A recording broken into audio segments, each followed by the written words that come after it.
Hey everyone, Hannah here for SOC 333. So today I'm going to be talking about criminalizing being homeless or houseless. So you'll see that I'm writing homeless and houseless a lot. Most people who don't have a home to live in, they prefer to say being houseless, not homeless. So I try to use the appropriate language, but sometimes I still say homeless, so I apologize in advance for that. And often the literature still uses the term homeless, so that's the main reason why I do that. So here is what La Lima should look like for you for week 7. The only thing that's missing is the video from me, which I'm making right now. So you can see that I have an overview and a lecture from the National Law Center. You're doing a discussion board this week, and you have some readings. So I want to point out that the PowerPoint that you're reading this week and this video, it focuses more nationally on housing issues. And then this reading, that is a journal article from Jennifer Dara, it focuses more on local issues. And Jennifer Dara is a professor here at UH Manoa in the sociology program. So you may have taken a class with her. And if you haven't, I highly recommend doing so because she is definitely a favorite among students. All right, so I write in the intro about a couple of high-profile housing issues that have happened here locally. So I want to talk a little bit about that. And I also want to explain the term NIMBY, which stands for not in my backyard. So NIMBY refers to people who say, oh, I want affordable housing. I want to solve the housing issue and homeless issues here in my community. But actually, I don't want that affordable housing to be in my backyard or near me. I want it to be in another neighborhood in my city. So you'll hear the term NIMBY used a lot in any literature related to housing issues and housing crises. So that's what NIMBY stands for, and you'll see that in some of the readings and some of the material we're covering, as well as the video I'm creating now. So just be aware that that's what I mean when I say NIMBY. All right, and then there are 2 neighborhood issues in Honolulu that I talk about in the intro that I want to go into more detail here in my video. So the first one is the housing. It was more of a controversy than issue in Kaka'ako. So most of you probably know the area that is Kaka'ako, but if you don't, the grid starts right around the Ala Moana shopping center, and then it goes into the area after that if you're coming from UH Manoa, and it includes the area where there's a lot of bars and restaurants where like Bevy is, and there's that axe throwing bar, and I can't think of the other places in that area. There's a Mazda dealership across the street from that shopping plaza I just referred to. And those are sort of my reference points because I drive a Mazda, and I have a friend who is co-owner of the bar Bevy, or restaurant Bevy. So I hope you understand where that area is. So it's a very metropolitan area, and there were some wealthy developers, in particular Howard Hughes, who wanted to develop that area for housing, and they wanted to build really high rises. And so the jurisdiction there is a little bit weird compared to the rest of Honolulu, because there's a governing board called HCDA that oversees zoning for Kaka'ako. And I'm not going to get into the history there. I did learn about that history in a planning class I took my first year here. But basically, in the Kaka'ako area, the Howard Hughes Company and some other high-profile planners and developers wanted to sort of go through some loopholes to create housing in Kaka'ako. And so they would do things like, they would say, we're going to build fewer affordable housing units in this high rise because the lobby area is going to be open to the public. So anyone from the public can go into the lobby area of this building I'm creating, and they don't have to live in the neighborhood. They don't have to live in the building. And so that was one of many loopholes they would use to have fewer, if any, affordable housing units in the buildings they were creating in Kaka'ako. Now, think about if you are living on the streets and you are in the Kaka'ako area and you learn that the lobby of a really expensive, bougie, if you will, building has a lobby that you're allowed to go in. Do you think you're going to feel comfortable in that lobby? Do you think you want to sit in there and then maybe enjoy the AC if the people who live in that building are giving you dirty looks? Maybe they're complaining about you to whoever the powers that be? Probably not. So this solution that these developers came up with, it's not very practical, right? Because no one's going to actually use that public space. Another issue in that whole Kaka'ako area was that they painted the windows of one of the buildings this like mirror color, and so the sun reflected off of the mirror, and a lot of people who had lived in the Kaka'ako area for decades were really upset because the sunlight hitting that building was bothering them. And so you can see there are these sort of superficial issues that people were upset about, but there were also these issues of getting out of creating low-income units for people who perhaps are either homeless or could become homeless. They're very vulnerable to that. Another issue was that the Howard Hughes Company wanted to redevelop the waterfront to make it so that there was no public beach in that area. And so essentially there would be no longer any public beach access in the sort of industrial part of Honolulu. And so if you're interested in that area or that situation, you can email me and I can give you more information, such as the history of why the HCDA board has jurisdiction authority in that neighborhood of Kaka'ako. If you want to learn more about some of the other loopholes these developers have used to create unaffordable housing in Kaka'ako, I can also speak to that one-on-one. However, for the purpose of this video, I do want to move on to Kaimuki. And so in the past couple of years, the way that developers have gotten around zoning issues in the Kaimuki neighborhood is that instead of building up, they're building out. And they are creating these huge houses that have basically apartments in them. And so they're not breaking zoning rules anymore, but the community is really upset. People who have lived in Kaimuki for decades and generations are upset because they're worried about infrastructure. You can't really make the roads wider, so if more people are living in this neighborhood, then there's going to be more traffic. Things like sewage, that's part of infrastructure. So how do you make more housing without adding more pressure to the infrastructure, especially when that infrastructure can't be built up to accommodate more housing? So there's been a lot of community members in Kaimuki who have been really upset about these monster homes that are popping up. And if you're interested in that topic, I'm happy to give you more information about that. But that's a very NIMBY reaction, right? Like, I don't want affordable housing in my neighborhood because it's going to have a negative impact on my life and my everyday. I don't care about the everyday lives of people who are vulnerable to becoming homeless.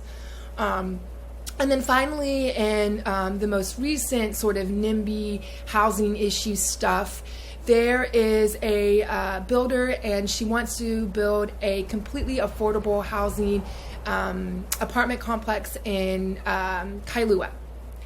And so folks in Kailua, at first they were like, oh, affordable housing, that's good. But when they realized how close it was to where they live, there was a lot of resistance to this. And so the Kailua neighborhood board meetings have just been these crazy overcrowded events where people want to say, hey, we don't want this affordable housing unit. And so that's kind of happening now. The nonprofit Faith Action is doing a lot of the heavy lifting in terms of making sure that affordable housing does get built. But if you're interested in an ongoing struggle for affordable housing here locally on Oahu, the Kailua situation is a good one to look at. So that is sort of some of the things I want to talk about. I think the last situation I'll say is I'm going to talk about a neighbor island. So I was very active with Student Caucus when I was early on in my graduate career, and I met a lot of community college students from Kauai CC. And I'm a haole from the mainland. I assume that because the neighbor islands are a little bit more remote, that housing would be a little bit cheaper on those neighbor islands. And, arguably, yes, housing might be a little lower on Big Island and Maui, but in Kauai, it's actually more expensive than Oahu for the most part. And I learned that's because Kauai has the strictest zoning laws, as far as how high you can build. So unless you pay a lot of money for say a hotel, you're not going to be able to build up. And so there's a couple of hotels that do build over 3 stories in like what you would call the tourist area of Kauai. But for the most part, builders can't go above 3 stories without having to pay a bunch of fees that they're not willing to pay. And so there are a few apartment complexes on Kauai, and it's really hard to find a 1-bedroom or studio apartment. So of course that means when the demand is high, it's expensive. And so because of zoning laws on Kauai, there are a lot of housing shortages there. And so that's another thing to think about. I don't always want to be Oahu-centric when talking about criminology and local issues. So think about the neighbor islands as well when you think about homelessness and housing issues. All right, so I've explained some of the local issues. Now I want to talk briefly about sit-lie bans and housing sweeps. So Jennifer Dara's article will talk about this more in depth, but just think about how if you're driving around Honolulu and really on Oahu in general, often you will see like a old shopping cart with a bunch of junk in it, or maybe you'll see a tent with a bunch of debris and trash around it, and you'll notice there aren't any people with these belongings. That's because our government sweeps homeless folks, where basically they say, hey, if you don't have a place to go that isn't public, we're going to arrest you and we're going to take you to jail. And this is especially true right now during COVID and all of the stay-at-home orders. So you can't be at the beach. You basically can't be anywhere in public without being questioned by the police and arrested. And so that's a huge problem, right? Because we don't know where these people have been. If they've been at a shelter that had COVID cases, we know that a lot of shelters have had cases, including IHS, which is one of the biggest shelters here on Oahu. They have reported to the media that they've had positive COVID cases. So now you're bringing people into jail, and they might be spreading COVID, and they might not even know it. But additionally, they may not have COVID, and now they're going to OCCC, which has had hundreds of positive COVID cases. So it doesn't really matter whether or not folks in the houseless community here have COVID. It matters that when you have these social institutions like IHS, like OCCC, there's going to be the spread of disease, but in particular right now, COVID. So that's something to think about when we think about the social institutions that create sort of the architecture of this issue of houselessness here in Hawaii. And then, of course, sit-lie bans. Sit-lie bans, mean that if you're sitting or you're lying down in public, the police can stop you, question you, and arrest you. So that means it's now illegal to sit down or lay down in public. And of course, there's going to be some profiling happening by the police. If you don't look homeless, quote, whatever the heck that means, if you don't look homeless, but you're sitting or lying down in public, you're probably not going to get stopped by the police. But if you, quote, look homeless, based on the perspective of the police, you're probably going to get stopped. And so again, we're seeing how public space is being criminalized and how that negatively impacts vulnerable communities in particular, such as the homeless community, right? Okay, sorry, I have a piece of hair floating around. All right. So these are just some of the ways that criminalizing public space negatively impact the houseless community. It's really important to think about that, but especially right now during COVID. So I'll leave you with that. And, one last thing. I talk a lot about taking a holistic approach to solving this housing crisis. And so what I mean by that, so traditionally, historically, if you were homeless and you wanted to go to a shelter or seek any sort of services to address your housing needs, you needed to be sober. So you couldn't drink, you couldn't use drugs. Obviously, that's going to deter lots and lots of people from utilizing services. There were also sort of strings attached. So I've heard in interviews I've done with people who have been homeless that if you go to IHS, they expect you to do sort of, chores around the facility. And some people don't want to do that. And so they would rather sleep on the streets than go to a shelter that makes you do chores.